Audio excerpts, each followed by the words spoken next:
Glória a Deus. A palavra de hoje, o título dela é Para Quando Não Souber Mais Como Orar. Existem momentos nas nossas vidas em que nós usamos tudo aquilo que aprendemos. Você jejuma, você ora, você pede, você louva, você canta, você lê a Bíblia. E mesmo assim parece que não foi suficiente para resolver os problemas que estavam, ou estão e continuam te trazendo algum tipo de privação, algum tipo de sofrimento, algum tipo de angústia. Eu quero ler com você 1 Coríntios 1, 26. Diz assim: Irmãos, reparai, pois, na vossa vocação, visto que não foram chamados muitos sábios segundo a carne, nem muitos poderosos, nem muitos de nobre nascimento. Pelo contrário, Deus escolheu as coisas loucas do mundo para envergonhar as sábias, e escolheu as coisas fracas do mundo para envergonhar as fortes. E Deus escolheu as coisas humildes do mundo, e as desprezadas, e aquelas que não são, para reduzir a nada as que são, a fim de que ninguém se vanglorie na presença de Deus. Alguém diz amém? 2 Coríntios 12, 9, também diz assim: Paulo passava por muitas provações e tribulações, e Paulo pediu para que Deus removesse isso da vida dele. Então o Senhor disse para ele: a minha graça te basta, porque o poder se aperfeiçoa na fraqueza. E então Paulo fala: de boa vontade, pois, mais me gloriarei nas fraquezas, para que sobre mim repouse o poder de Cristo. Nota que, no decorrer de toda a história, Deus nunca levantou poderosos para a sua obra. Eu já ouvi pessoas falando: não, se o Faustão se convertesse, aí a igreja seria exultante, ele ganharia muita gente para Jesus. Faustão já está quase, partindo. Outros falaram: não, se o Silvio Santos se convertesse. Sabe o que ia acontecer se o Silvio Santos se convertesse e o Faustão se convertesse? Eles não iam conseguir gerar absolutamente nada. Por quê?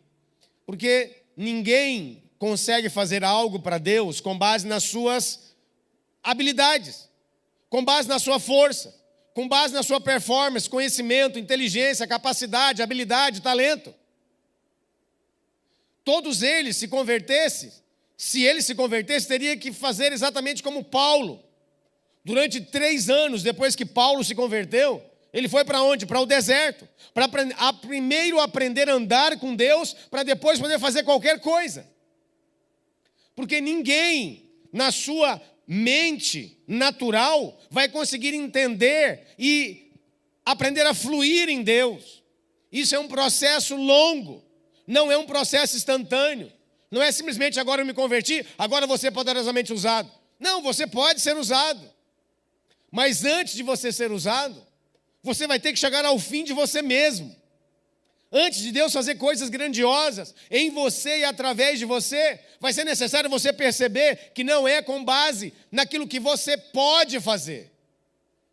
Salvação não tem a ver com aquilo que você pode fazer, senão não precisava de Cristo.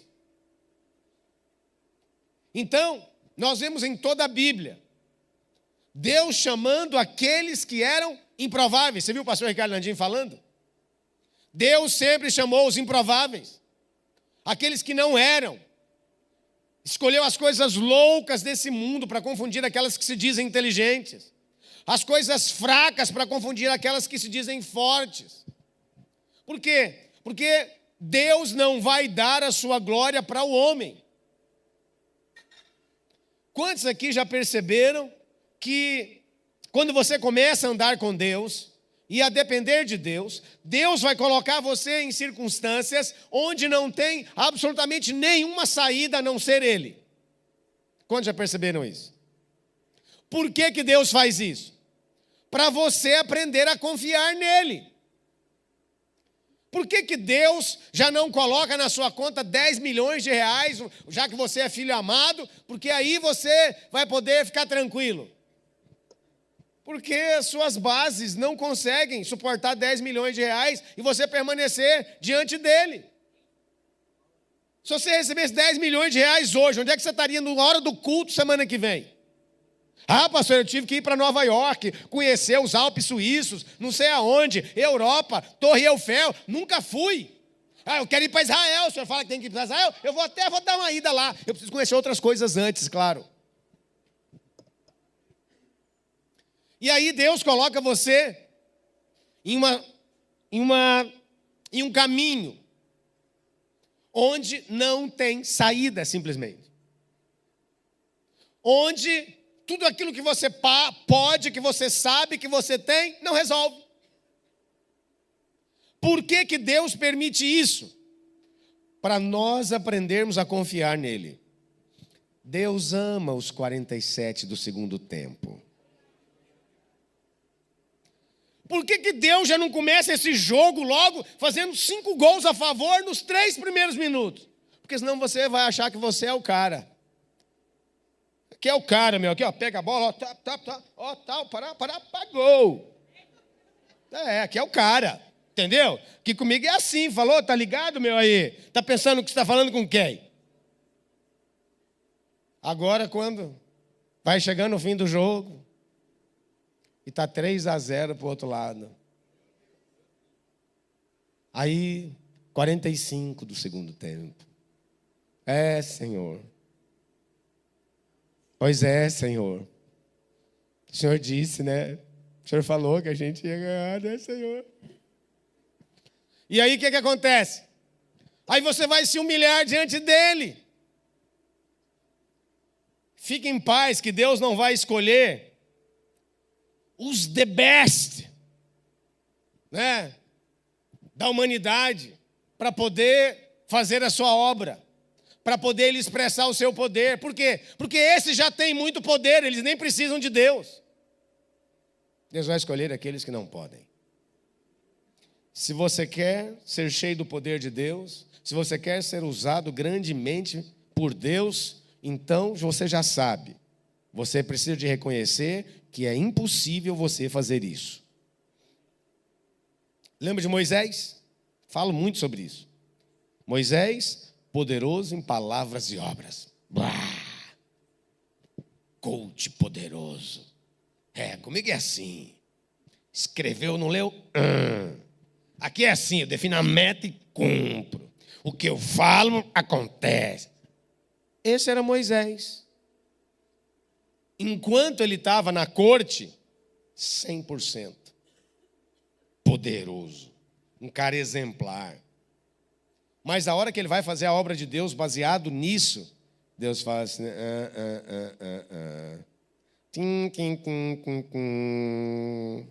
não dá, não vai acontecer. Por quê? Porque a obra de Deus, o mover de Deus, o reino de Deus, ele não é feito com base na minha intenção, na sua intenção, na minha força, performance e habilidade. Então Moisés tenta fazer isso. E o que acontece? Morte. Ele vai tentar proteger o hebreu que o egípcio estava agredindo e ele mata o egípcio. O que acontece? Tem que correr para não ser morto. E quando é que Deus o chama de novo? Deus chama novamente aos 47 do segundo tempo. Alguém fala, não, já acabou o jogo. Já perdemos, não tem mais jeito. Não, aqui não. Deus fala, está pronto. Não, agora que o jogo vai começar. É porque você está olhando humanamente. Eu olho, Moisés, de um jeito diferente. Você está olhando com a sua visão natural. A minha visão é uma visão completamente diferente. Você consegue enxergar somente o que está à sua volta. Eu olho o ontem, o hoje e o amanhã. Fique em paz. Eu sei exatamente o que estou fazendo, como fazer. E eu vou te usar. E por causa da sua fraqueza agora, você vai ser usado para destruir a maior potência do planeta. Só porque você está velho e gagá, entendeu? Agora você vai ser usado. Fala para o seu irmão, seja quebrantado antes, viu? Fala para ele, não precisa esperar chegar a 80, não. Se você for quebrantado, pode ser um pouco antes. Quem sabe com uns 40, né? 30 talvez. É só uma questão de quebrantamento. Porque o que Deus teve que esperar? Teve que esperar Moisés ser completamente quebrantado. O que é quebrantado? É quebrado em pedacinho, sabe? Não é aqueles pedação, não. É um monte de pedacinho. Sabe assim, aquele vidro que quebra, que não tem como mais nem tentar emendar, porque não dá, não tem jeito. Pois é, isso quer dizer quebrantado.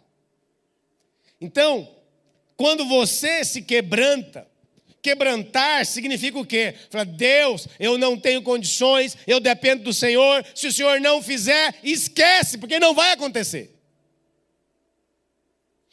Então, Deus, Ele procura vasos de barro. E você é um vaso de barro.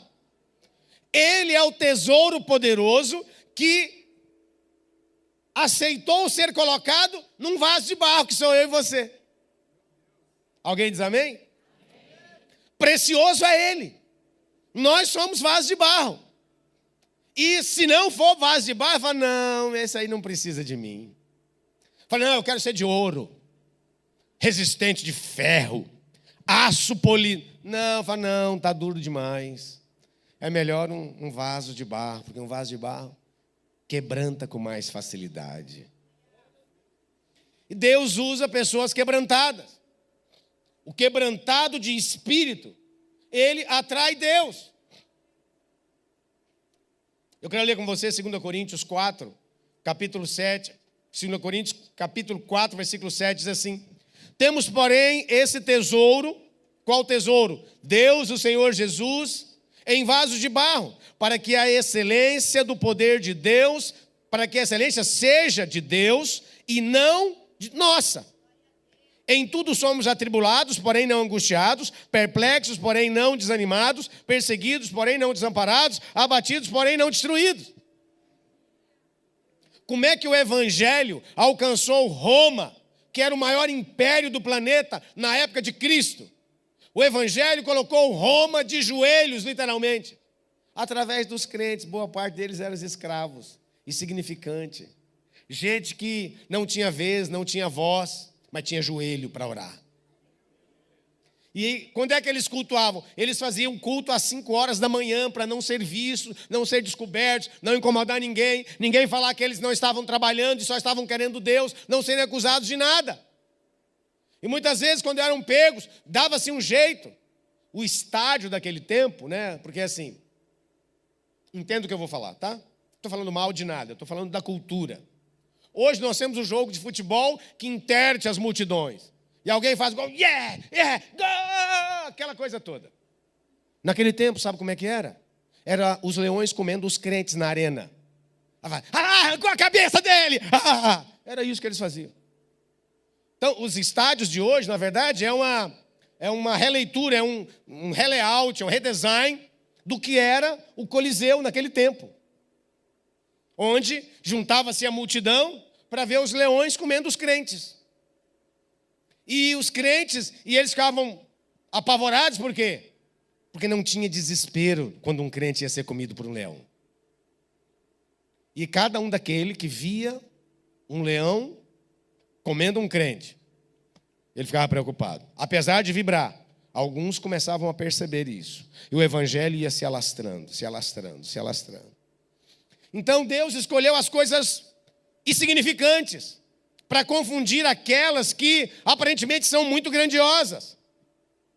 E Deus escolheu vasos de barro. Quanto mais quebrantado, mais próximo de ser grandemente usado por Deus.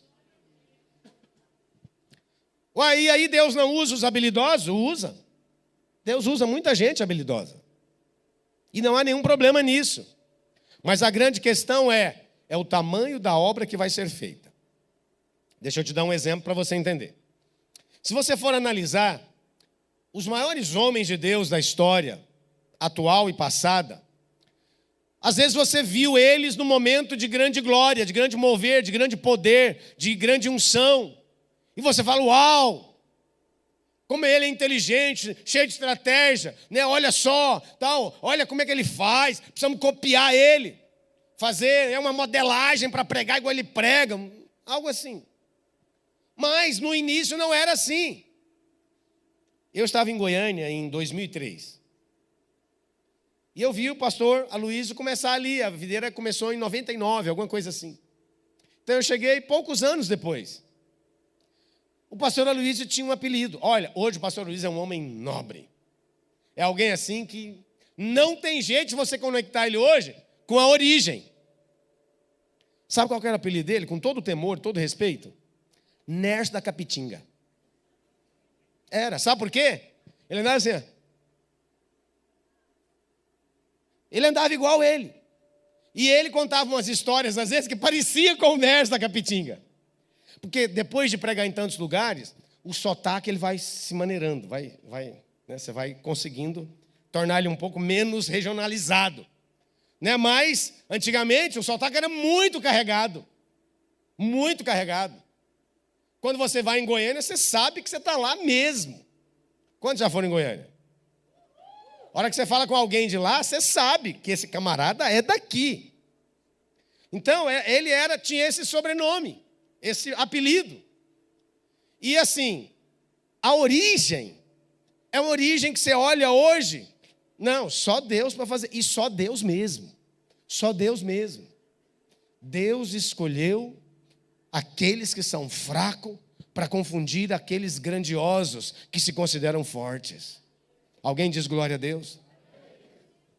Se olha para Davi, tinha 7 irmãos mais capazes, mais fortes, mais habilidosos, mais aparentemente capacitados e melhores. E o que Deus fala para Samuel? Samuel vai lá, vai ungir ele. Não, o Espírito Santo diz não. Você já foi fazer alguma coisa que na hora o Espírito Santo falou não? Você vai fazer? Não. Falou, opa. Ele falou, não, opa, peraí. Não. Mas Deus, eu não estou entendendo nada. O senhor mandou eu aqui para ungir, tem 7 aqui, eu vou nesse, não é, nesse, não é, nesse, não é, nesse, não. Uai, e agora? A equação não bate. Acho que o senhor falou alguma coisa errada? E aí ele pergunta, não está faltando ninguém aqui não? Está todo mundo aqui? Não, está todo mundo aí, mas assim, tem um... Davi, entendeu? Sim, sabe, Davi? Fica cuidando lá das ovelhas. Não faz falta aqui não, pode continuar. Não, é ele. Se tem um que está fora, é ele. Pode chamar lá que nós só vamos sentar na mesa na hora que ele chegar. Então, é esse que Deus escolhe. É aquele que foi rejeitado por praticamente todos. É alguém que nem na lista, nem no banco de reserva estava sentado. Meu irmão, você é daqueles que nem para o banco de reserva foi chamado? Ou você é titular do jogo, aquele número 1, camisa 10? Pois é, se você é camisa 10, eu tenho uma má notícia para você. Pois é, se você não estava nem no banco de reserva, então há mais possibilidades de você ser chamado por Deus para ser usado. Por quê? Deus escolhe esses. Para quê? Para que a glória seja dele. Porque se Deus escolhe o camisa 10, fala, também essa habilidade, olha só como ele dribla, olha só como ele faz, olha só como ele acontece, olha a firmeza, olha a identidade dentro de campo, olha não sei o quê, olha a habilidade. Agora se Deus chama um perna de pau de marca maior, e ele chega lá e fala, não, só Deus. Nós conhecemos ele, isso aí, meu amigo, isso é só se Deus fizer. Pronto, a glória vai ser de Deus, não vai ser dos homens. Como estão entendendo? Glória a Deus. Então Deus usa vasos quebrados, gente quebrantada, gente que se humilha. E há na Bíblia, não é tudo que está na palavra de Deus, nada absolutamente é neutro. Vasos quebrados podem liberar poder. Vasos, quando são quebrados, eles liberam poder. Deus chama Gideão. Olha só a história. Gideão era da menor família, da menor tribo, dentro da família, o menor da família. Covarde, medroso. E ele vai estar lá molhando o trigo no lagar. E aí, qual é a primeira palavra que Deus diz sobre ele? Homem valente. Acabou. Peraí, não. Não, aí não. Peraí. O cara é o menor, o medroso, baixa autoestima. O cara é aquele que... Ó céus, ó vida, ó dia, ó frio, ó calor. Esse era Gideão. E aí, Deus vai ter com ele. E o que Deus fala? Oh, mas aí parece que tem um trem que não está encaixando, não tem não. Deus aparece para ele, né, na forma de uma pessoa, talvez uma teofania, e diz para ele: o Senhor é contigo, homem valente. E ele diz: ai, Senhor meu. Eu tenho outra forma de olhar esse ai, né? Eu já falei aqui algumas vezes. Porque a Bíblia não é multimídia. Se a Bíblia fosse multimídia, era mais fácil. Porque o cara pensa, ele está lá, escondido no lagar, moendo trigo. Lagar não é lugar de moer trigo, é lugar de pisar a uva. Então, muito provavelmente, ele está escondido, com medo. E tinha razão para estar com medo. Porque estava desarmado, não tinha acesso à arma, não tinha acesso a treinamento. E os seus inimigos midianitas era alguém que, na época da colheita, o que eles faziam?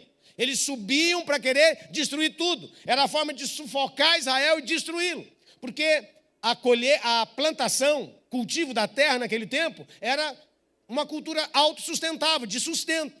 Então, se quisesse comer, tinha que plantar. Se não plantasse, não colhesse, armazenasse, morria de fome.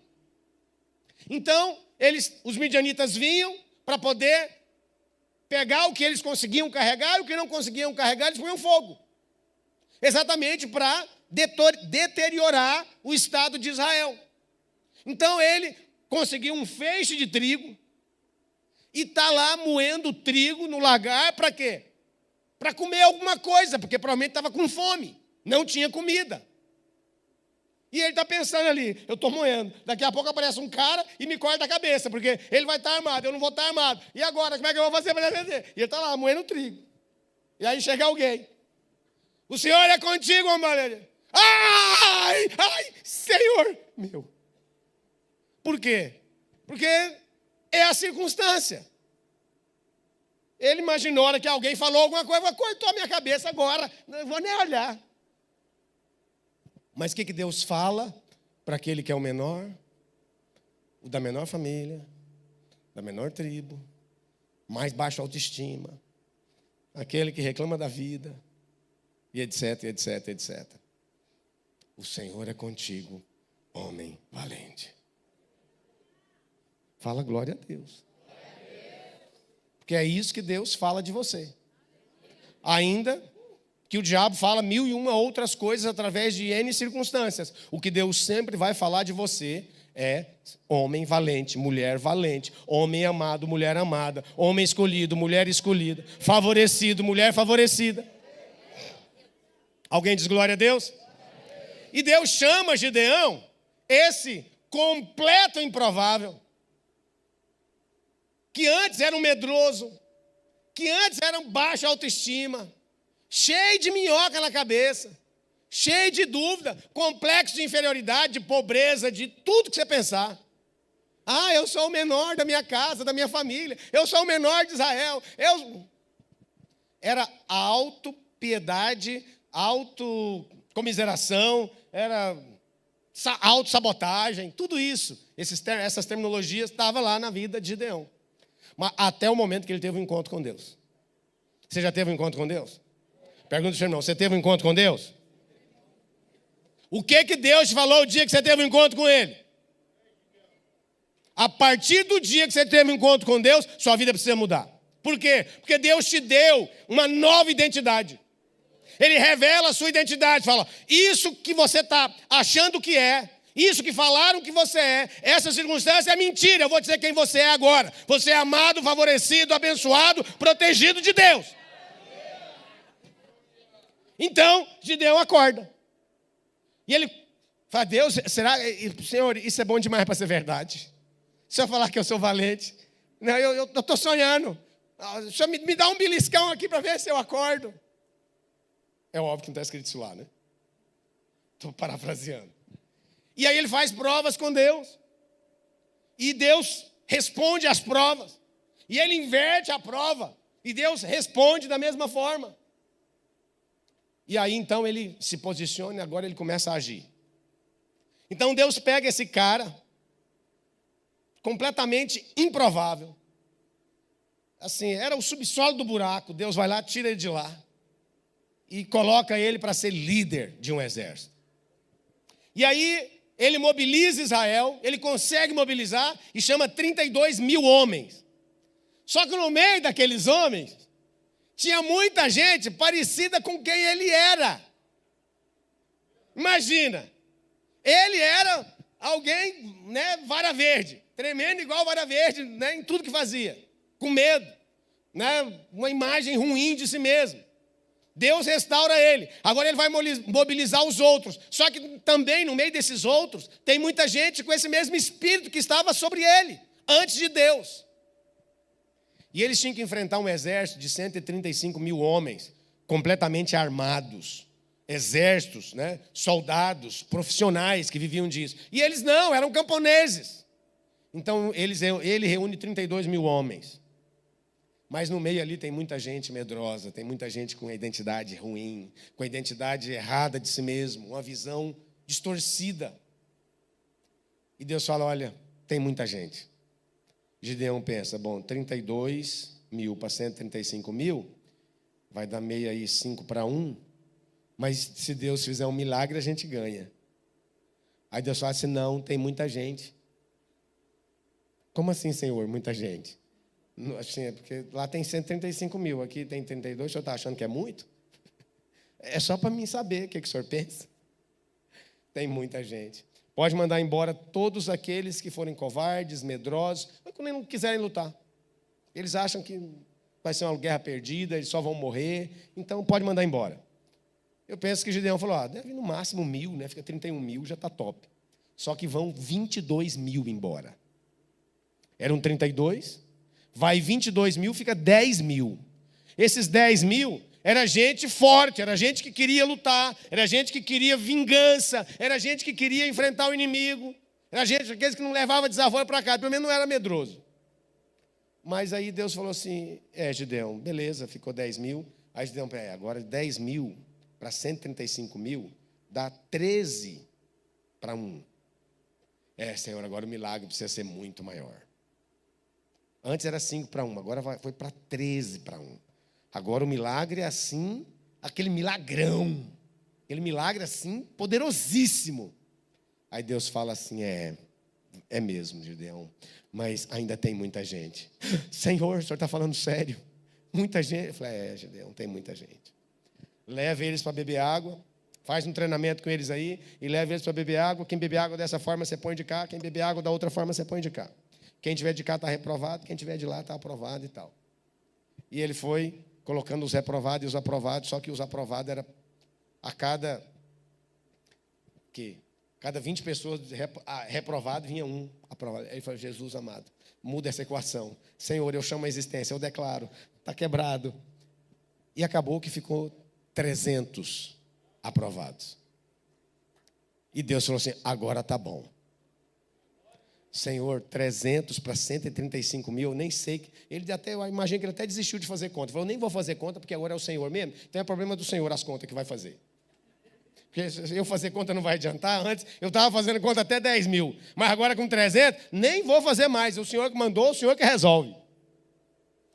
Então Deus faz isso e leva aqueles 300 para lutar. Só que Deus não vai lutar na estratégia da luta, da guerra humana. Deus manda eles fazerem outra coisa. Ao invés de pegarem, né, e se preparar, tática de guerra, né, ataque surpresa, etc e tal. Não, Deus fez completamente diferente. Olha só o que Deus mandou fazer. Então repartiu os 300 homens em 3 companhias e deu-lhes a cada um, nas suas mãos, trombetas e cântaros vazios. Com tochas neles. Então está lá 135 mil homens armados. E aí Deus vai dar para ele uma trombeta, um cântaro vazio e uma tocha de fogo. Para enfrentar 135 mil homens armados. Um exército armado. E aí o que nós vamos fazer com essa trombeta e com esse vaso? Vou jogar na cabeça do soldado e o que vai acontecer com esse vaso lá? Ele vai quebrar o vaso e pronto, e depois ele vem para cima da gente.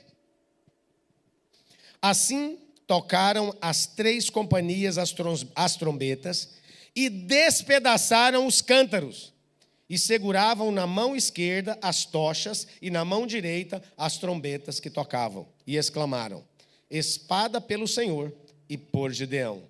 E permaneceu cada um no seu lugar ao redor do arraial. Isso fez com que todos corressem a gritar e a fugir. E eles ainda ficaram com o que ficou para trás desses soldados. O que aconteceu? Quando eles quebraram os vasos e tocaram as trombetas, Deus entrou na história. Agora não era mais uma questão da habilidade, da técnica e etc. Agora é outra coisa. Agora é Deus fazendo aquilo que eles não podem fazer. É Deus providenciando que o inimigo agora entendesse outra coisa completamente diferente. E imaginasse que estava vindo um grande exército para atropelar todo mundo. O que eles fazem? Deus envia um espírito de medo neles e eles saem correndo. Quantos estão entendendo o que Deus está fazendo? Só que há uma lição a ser aprendida aqui. Para eles tocarem essa trombeta na verdade era o chofar. O chofar era feito do chifre do carneiro. Para você pegar um chifre de carneiro, tinha que matar o carneiro. E quando você toca o chofar, isso aponta para quê? Isso aponta para o anúncio quê? Da morte do cordeiro, do carneiro, que aponta para Cristo. Todas as vezes que você toca essa trombeta, você está evocando Cristo para essa circunstância. Ao invés de ir lutar com as armas naturais, você está trazendo coisas espirituais para a sua guerra. Como estão entendendo? Glória a Deus.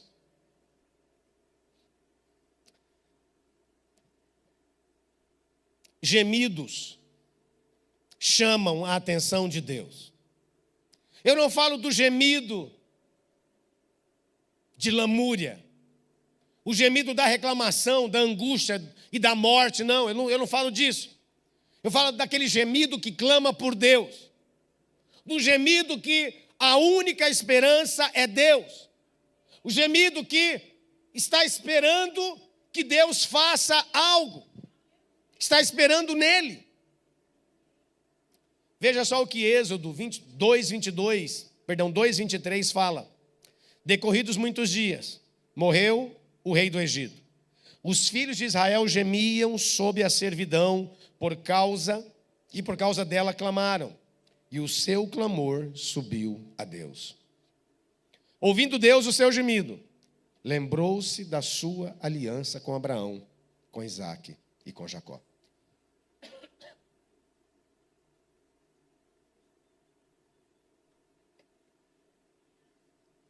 Chega um momento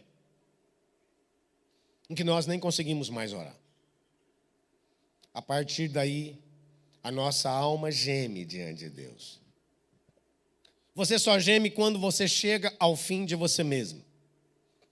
Quando todas as estratégias mirabolantes que você poderia ter, todas as opções, todas as ajudas, todos os contatos que você tem, tudo aquilo que poderia servir para ser usado na solução daquele problema, não adianta mais. Aí a única saída é para cima. A única saída é Deus. E quando nós começamos a orar, dependendo do problema que nós passamos, aí nós nem conseguimos orar direito. Nós apenas gememos no Espírito diante de Deus. Esse gemido, ele é oração potencializada. Deus escuta a oração. Mas chega um momento em que a oração, ela se torna tão intensa, em que você apenas geme diante de Deus. Isso é fogo puro, isso é brasa viva. Quando isso acontece, você pode ter certeza, Deus ouve o seu clamor. Deus já está ouvindo a oração, sem sombra de dúvida. A grande questão é, não tem como Deus ouvir algo que não tocou você primeiro. Deixa eu te dar um exemplo. Na palavra está escrito que certa vez uma viúva deu 2 moedas de oferta no gasofilácio, enquanto outras pessoas davam muito mais dinheiro que aquilo. Mas aquelas 2 moedas chamou a atenção de Jesus e ele falou: essa deu mais do que todos os outros. Eu fui orar sobre isso. E orar e falar: Deus, qual que é o tipo de oferta que toca a Deus? Porque ela deu 2 moedas, os outros deram muito mais. E a dela que tocou. A questão é: quantos querem dar uma oferta que toque a Deus aqui? Deixa eu ver. Não tem como você dar uma oferta que toque a Deus se ela não tocou você primeiro. Aquelas 2 moedas tocou completamente aquela mulher. Por quê? Porque tinha a ver com o seu sustento. Era a única reserva que ela tinha. A tocou completamente. E o que ela estava fazendo ali? Dizendo: Senhor, o Senhor é a minha confiança e o Senhor é a minha provisão. Está aqui tudo que eu tenho. Ali mostrou confiança, mostrou dependência, mostrou fidelidade, mostrou que ela dependia completamente de Deus, mostrou que ela tinha um coração completamente quebrantado. Ela não tinha outras opções a não ser o Senhor. Os demais homens tinham recursos, às vezes eram proprietários de tantas coisas. Uma viúva. A posição de uma viúva por si só já era muito complicada. Porque naquele tempo, uma mulher normalmente ela podia conversar ou com o pai, ou com o marido, ou com seus irmãos. Homens, somente. Uma mulher não conversava com outro homem. E agora, como é que aquela viúva iria sobreviver? Mas Deus disse: ela deu mais do que todos os outros. Por quê? Porque aquela oração tocou, aquela oferta tocou ela primeiro. Então, você quer uma oração que toque o trono de Deus? Essa oração precisa tocar a sua vida primeiro. Por que quando Jesus estava ensinando sobre oração, ele falou: não useis de vãs repetições, porque vãs repetições não são ouvidas, porque vãs repetições elas não procedem do coração, elas procedem da mente. É uma decoração de coisas que não vão tocar Deus. Orações que tocam Deus são orações que tocaram você primeiro. Quando você está orando e a intensidade chega a tal ponto que você geme diante de Deus, isso é algo que tocou você completamente. É aquilo que você realmente precisa, realmente tem necessidade. Êxodo 6,5 diz: ainda ouvi os gemidos dos filhos de Israel, os quais os egípcios escravizam, e me lembrei da minha aliança. Depois que Deus ouviu o gemido do povo de Israel, ele liberou 7 promessas, que são chamadas as 7 promessas da redenção. Primeiro, eu vos tirarei de debaixo das cargas do Egito. O que significa? Eu tirarei você, livrarei você de fazer o trabalho pesado no Egito. Porque naquele tempo, eles eram usados para fazer o pior trabalho, o mais pesado. E os egípcios não estavam nem aí, se eles estavam passando mal, cansados, doentes, ou o que quer que seja, eram escravos. Se não trabalhassem até a beira da exaustão, eram chicoteados. Segundo, eu vos livrarei da sua servidão. Além de tirar você de debaixo dessa carga pesada, você vai parar de servir os egípcios, parar de ser escravo, você vai ser libertado. Terceiro, eu vos resgatarei com braço estendido e com grande manifestação de julgamento. O que Deus estava fazendo? Iria tirá-los com braço forte e ainda julgar o Egito. E o julgamento foi tão pesado que depois disso o Egito nunca mais voltou a ser o que era. Hoje é uma potência, é um país completamente comum, sem qualquer tipo de recurso. Comum, muito comum. Há poucos anos atrás, nem conhecido no futebol era. Agora, recentemente, brilhou na Copa. Quarto, tornai-vos-ei por meu povo e serei vosso Deus. Quinto, sabereis que eu sou o Senhor vosso Deus, que vos tiro de debaixo das cargas do Egito. Eu vos levarei à terra a qual jurei dar a Abraão, a Isaque e a Jacó. Essa é a sexta. A sétima, eu vou-la darei como possessão. uma coisa. Estamos falando que os gemidos atraem a atenção de Deus. Tem algo na Bíblia que fala que o nosso suspiro, ele tem algo relacionado com o céu. Veja só o que está escrito em Marcos 7,34, quando Jesus vai curar alguém que era surdo. E ele diz, está escrito assim: depois, erguendo os olhos ao céu, suspirou e disse, Efatá, que quer dizer, abre-te. E então, os ouvidos se abriram. Você já teve circunstâncias que você fala, ai, Jesus. Alguém já passou por isso aqui? Parece que a luta vai chegando, a situação, a tribulação, e você fala, Deus, está demorando, Senhor, se o Senhor não fizer, o seu suspiro, ele tem implicações espirituais. Deus vê as nossas lágrimas. A palavra diz que haverá um dia em que Ele enxugará dos nossos olhos toda lágrima. Lágrimas que foram derramadas diante dEle.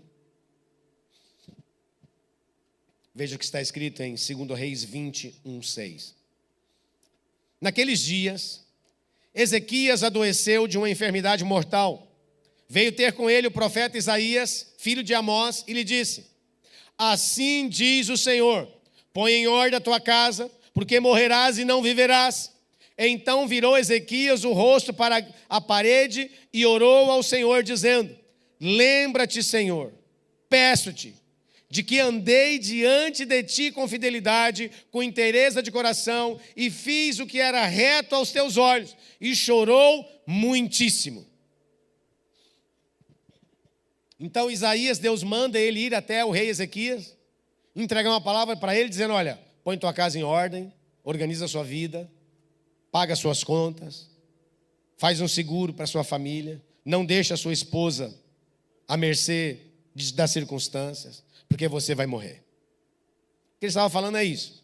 Cadê os homens casados aqui? Se você morresse hoje, como é que estaria a sua esposa? Uma beleza? Aleluia. Pronta para casar com outro, é isso que você quer dizer? Não.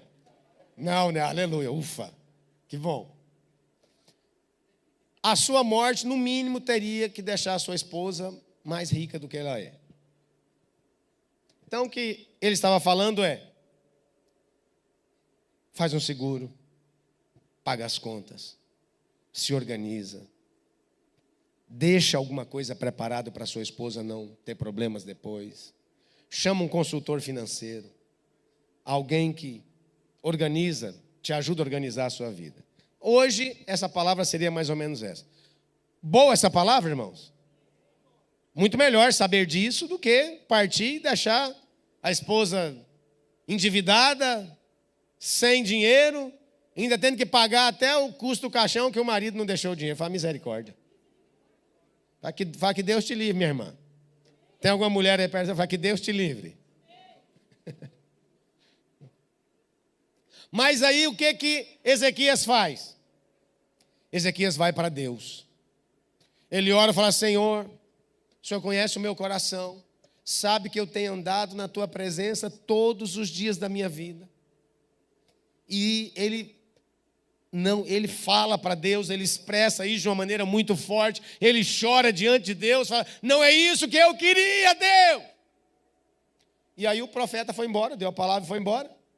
E o profeta estava, porque o profeta era de outra cidade, ele tinha ido lá só para fazer isso. Antes do profeta sair da cidade, Deus fala para ele, volta lá e fala para ele que eu vou reverter a situação. Mas Deus, peraí, eu falei que o cara ia morrer, agora o Senhor fala, Deus, para mim voltar lá, que ele não vai morrer mais. O que aconteceu? Vai lá e fala para ele isso. Então ele volta lá e fala para Ezequias o seguinte. Antes que Isaías tivesse saído da parte central da cidade, veio a ele a palavra do Senhor dizendo, volta e diz a Ezequias, príncipe do meu povo, assim diz o Senhor, o Deus de Davi, teu pai, ouvi a tua oração e vi as tuas lágrimas, e eis que te curarei, ao terceiro dia subirás à casa do Senhor, acrescentarei aos teus dias 15 anos, e das mãos do rei da Síria te livrarei, a ti e esta cidade, e defenderei esta cidade por amor de mim e por amor de Davi, meu servo. Uma oração, querido, tem poder de mudar até aquilo que Deus falou que iria acontecer. Nós temos isso na Bíblia. É algo que muito poderoso. É algo que já estava traçado, já estava definido. E o próprio Deus avisou que iria acontecer. Mas alguém com uma oração intensa fez com que Deus mudasse os seus próprios planos a respeito daquela situação. Um gemido, as lágrimas, elas têm um poder muito maior do que nós imaginamos. Ali, quando Ezequias se quebranta completamente, Deus ouve a sua oração. Só que tem um detalhe, é como eu estava falando, aquilo que não move o nosso coração, também não pode mover o coração de Deus. Olha, se tem uma das coisas que a Bíblia te dá legitimidade para você orar, é quando você tem um desejo intenso no seu coração. Se o coração não tem um desejo intenso, por que você iria orar? Por que Deus iria querer? Por que você iria querer algo que tocasse o coração de Deus, sem que nem o seu coração isso toca direito?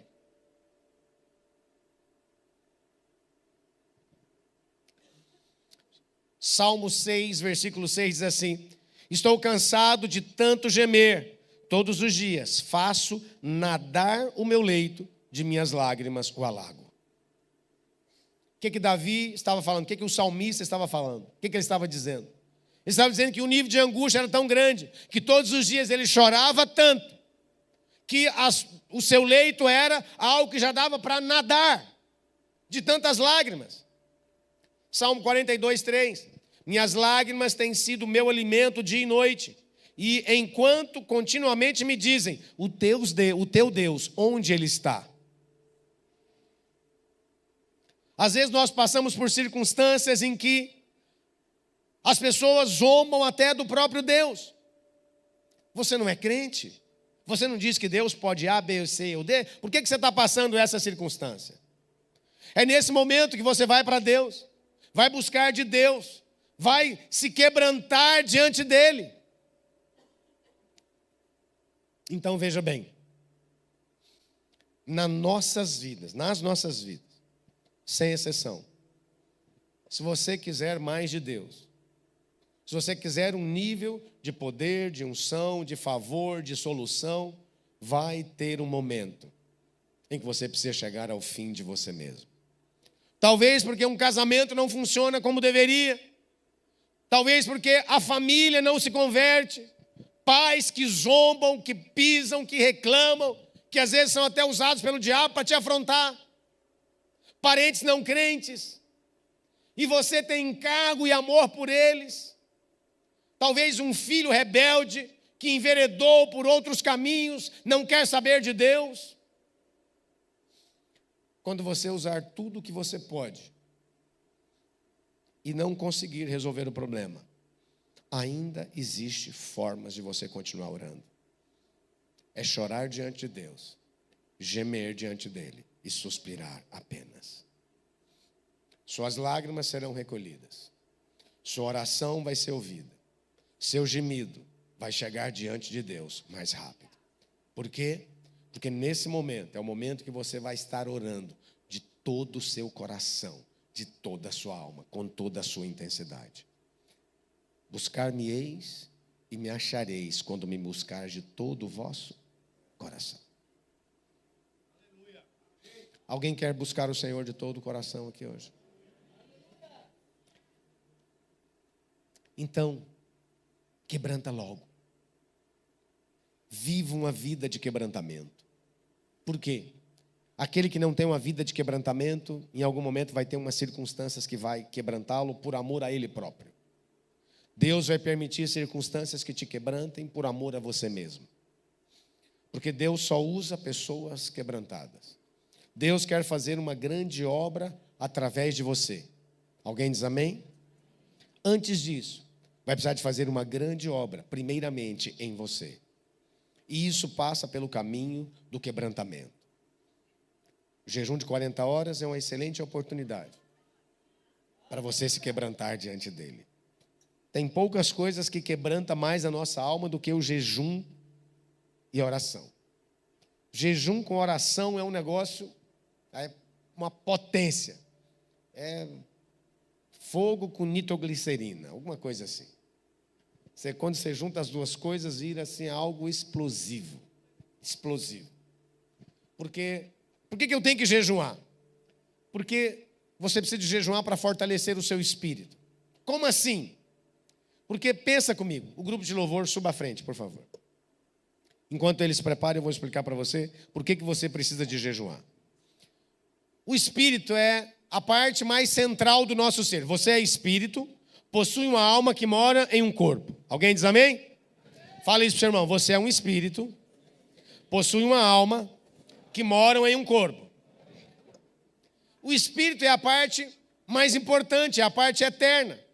É a parte que é a essência de Deus. O espírito do homem é a essência de Deus. Existe o espírito de Deus, existe o espírito do homem, existe a alma e existe o corpo.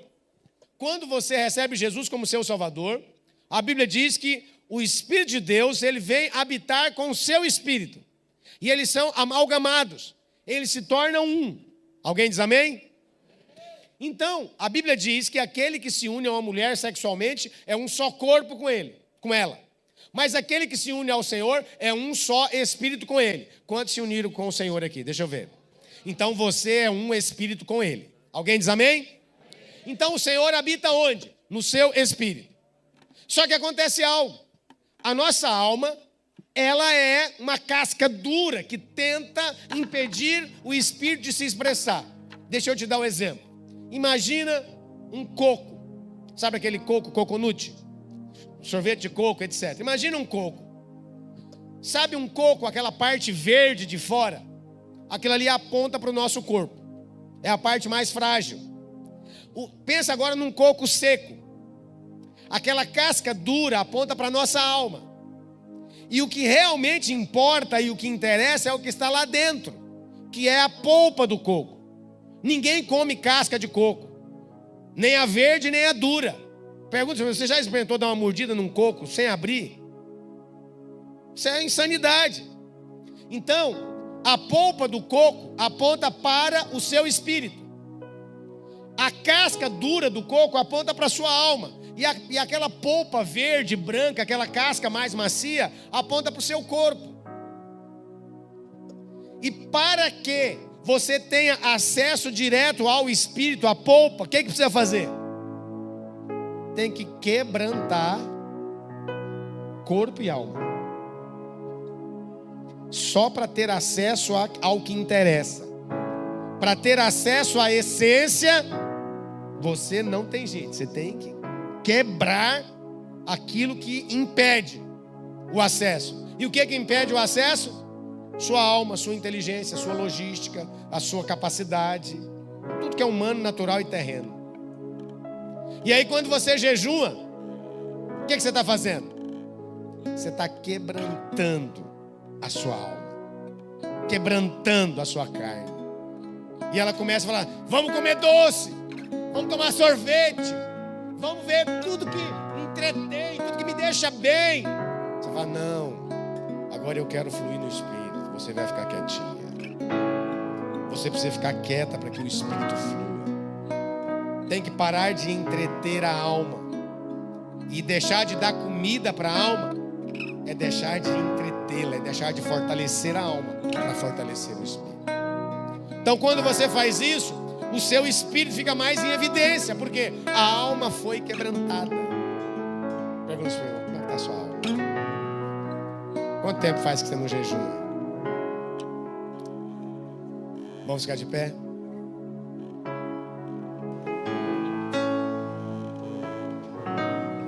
A palavra de Deus diz, humilhai-vos, pois, perante a poderosa mão de Deus, que no devido tempo Ele vos exaltará. Sabe para que Deus leva você até o fim de você mesmo? Para você conseguir enxergar que ainda existe orgulho, arrogância, impetulância, independência, soberba. Enquanto isso estiver por aí, isso vai impedir você de ser completamente usado por Ele. Quantos querem ser mais usados por Deus?